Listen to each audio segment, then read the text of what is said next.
भगवान कृष्ण द्वारा नलकुवर और मणिग्रीव को श्राप मुक्ति कथा। श्रीमद् भागवत में एक कथा है कि महर्षि विश्रवा व देववर्णिनी के पुत्र कुबेर जी सृष्टि के सभी बहुमूल्य रत्नों, धातुओं और दुर्लभ वनस्पतियों के अधीक्षक है। अधीक्षक अर्थात वे ईश्वर का प्रतिनिधित्व करते हुए ईश्वर के बहुमूल्य भंडार का ईश्वर के बंधे नियमों के अंतर्गत प्रबंधन, संरक्षण व वितरण करते हैं। सभी योनियों अर्थात देव, मानव, दैत्य आदि सभी को धन, वैभव आदि केवल कुबेर जी के अनुमोदन से ही प्राप्त होता है। उनके दो बहुत वैभवशाली पुत्र हुए नलकुवर और मणिग्रीव। वे दोनों वित्त, वाणिज्य व धातु मूल्यांकन आदि कार्यों में बहुत प्रतिभावान थे। उनकी बुद्धिमत्ता की ख्याति पूरे ब्रह्मांड में फैली हुई थी। उन दोनों की प्रतिभा से प्रभावित होकर कुबेर जी ने उन दोनों को देवताओं तुल्य अधिकार देकर अपने कार्य के लिए नियुक्त कर लिया। अकूत वैभव व युवा अवस्था में ही इतनी शक्तियां व वैभव पाकर वह दोनों अति उत्साहित रहते और अपने कार्य को बहुत ऊर्जा, संकल्प व शीघ्रता से करते।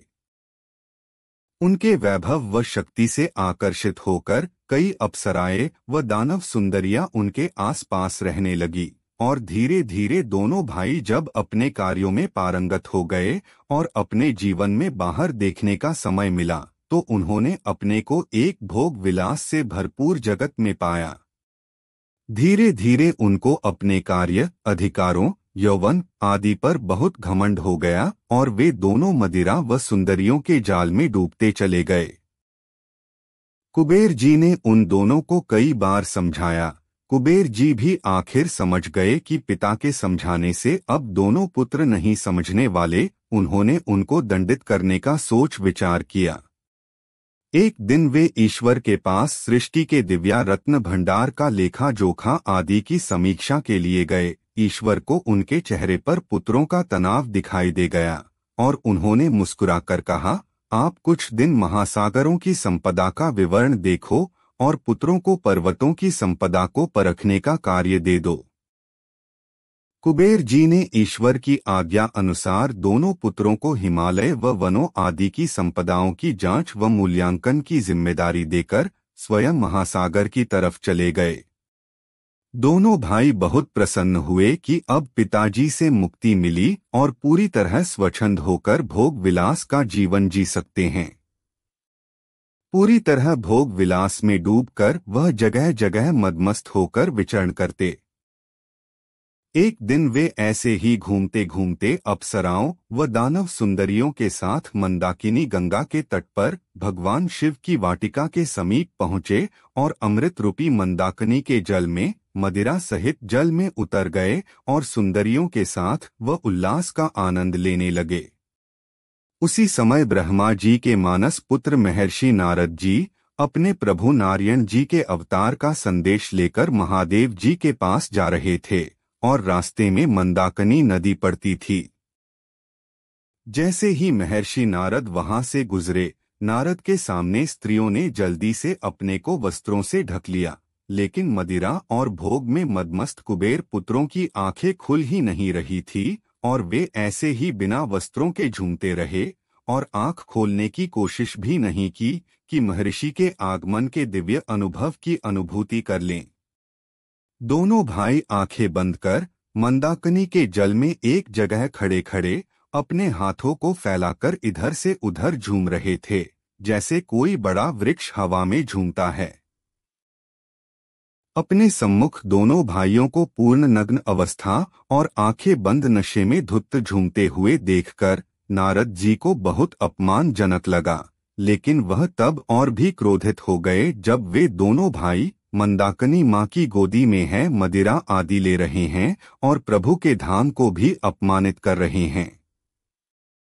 नारद जी को ज्ञान था कि मंदाकिनी नदी विष्णु जी के मस्तक का स्वेद जल है और माँ अनुसूया जी ने उनको पृथ्वी में प्रकट किया है। नारद ने देखा कि कुबेर के पुत्रों को सही गलत का विवेक नहीं रहा। उन्होंने निर्णय लिया कि सबसे अच्छा यही होगा कि उनके ऐश्वर्य का मार्ग बंद कर लिया जाए। नारद जी ने उनको श्राप दिया कि तुम इस श्रेष्ठ पवित्रतम स्थान में ऐसा घृणित कार्य कर रहे हो और बिना वस्त्रों के आंखें बंद कर अपने को गौरवान्वित महसूस कर रहे हो। जैसे वृक्ष झूमता है वैसे ही झूम रहे हो। अब तुम बिना वस्त्रों बिना इंद्रियों के वृक्ष बनकर पृथ्वी में ही रहो। इस तरह ईश्वर के धन वैभव के अधीक्षक के देव तुल्य योनि में जन्मे दोनों पुत्रों नलकुवर और मणिग्रीव श्रेष्ठ देव योनि से अचर भोक्ता योनि में श्राप की वजह से प्रवेश मिला, अर्थात सबसे निम्न योनि में देह मिली। नारद जी ने कभी किसी को श्राप नहीं दिया था, वे केवल अपनी त्रिकाल दृष्टि से ही सभी कार्य कर लेते थे। उनको भी हृदय में दुख हुआ। श्राप मिलने के बाद नलकुवर और मणिग्रीव की बुद्धि जैसे बहुत गहरे अंधकार से प्रकाश में आई। सभी सुंदरियां आदि जा चुकी थीं। सारा वैभव जिस पर वे इतरा रहे थे अब लुप्त हो चुका था। वे महर्षि के चरणों में गिर गए और अपने प्रायश्चित रूपी अश्रुओं से उनके चरण धोने लगे। महर्षि का हृदय अति कोमल होता है। उन्होंने दोनों को बोला, अब यह श्राप वापस नहीं हो सकता, लेकिन मेरे प्रभु नारायण जी पृथ्वी में जन्म लेंगे। मैं तुमको दिव्य चक्षु इंद्री देता हूँ। तुम बिना चक्षु के भी प्रभु जी की सारी बाल लीला देखोगे, जो देवताओं को भी दुर्लभ होगी, और वही तुमको इस योनि से मुक्ति देंगे। दोनों भाई अर्जुन वृक्ष के रूप में नंद जी के घर के आंगन में स्थापित हो गए और कृष्ण जी की बाल लीला का उन दोनों ने दिव्या दरस पान किया। और एक दिन जब गुस्से में माँ यशोदा जी ने ईश्वर को उनकी कमर में ओखली बांध दी, तो ईश्वर ने उसी ओखली से दोनों वृक्षों को खंडित कर दिया और नलकुवर और मणिग्रीव को अचर भोक्ता होनी वृक्ष से मुक्त कर दिया। प्रभु कृष्ण के इस रूप को दामोदर अर्थात जिसका उदर पेट बंधा हुआ हो कहा जाता है। नलकुवर और मणिग्रीव की कथा दर्शाती है कि अपने निकृष्ट कर्मों के फल स्वरूप जीव उच्च योनियों से निम्नतम योनि में भी जा सकता है। साथ ही केवल संतों का साथ व ईश्वर की कृपा से ही निम्न योनियों से मुक्ति प्राप्त कर सकता है।